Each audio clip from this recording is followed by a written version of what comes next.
వైఎస్ఆర్సీపీ స్థాపించి 15 సంవత్సరాల దాదాపుగా ఈ రోజుతో మొదలవుతా ఉంది.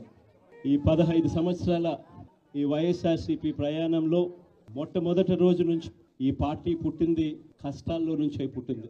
వైఎస్ఆర్సీపీ పార్టీ తమ కష్టాలుగా భావించి ప్రజల తరపున వాయిస్ ఆఫ్ ది వాయిస్లెస్ కింద ప్రతి అడుగులోనూ పోరాటం చేస్తూనే వస్తూ ఉంది వైఎస్ఆర్సీపీ. మరో 3 సంవత్సరాలు 4 సంవత్సరాలలో మళ్ళీ ఈసారి వచ్చేది మళ్ళీ వైఎస్ఆర్సీపీ పార్టీనే. ఏ పేదవాడింటికైనా కూడా వైఎస్ఆర్సీపీ కార్యకర్త సగర్వంగా తలెత్తుకుని కాలర్ ఎగిరేసుకుని వెళ్లే పరిస్థితి వైఎస్ఆర్సీపీకి సంబంధించిన కార్యకర్తలకు ప్రతి ఒక్కరికి ఉంది. వైఎస్ఆర్సీపీ ఏదైనా కూడా చెప్పిందంటే చేస్తుంది అన్న నమ్మకం ఈరోజు ప్రతి ఇంట్లో కూడా ఉంది. కాబట్టి ఈ కూటమి ప్రభుత్వం వచ్చి దాదాపుగా 10 నెలలుగా వస్తూ ఉంది.